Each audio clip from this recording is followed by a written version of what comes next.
Effectivement, la ville de La Ciotat a remporté le 3e prix de la créativité par rapport à son balisage écologique.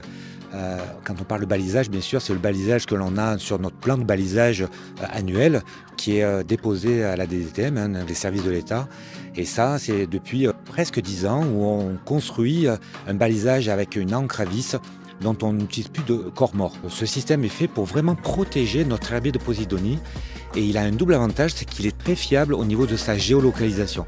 Et pour nous, c'est une réelle reconnaissance de l'engagement de la ville sur le côté environnemental aussi, mais aussi sur le côté protecteur aussi que l'on peut avoir sur notre plan de balisage municipal.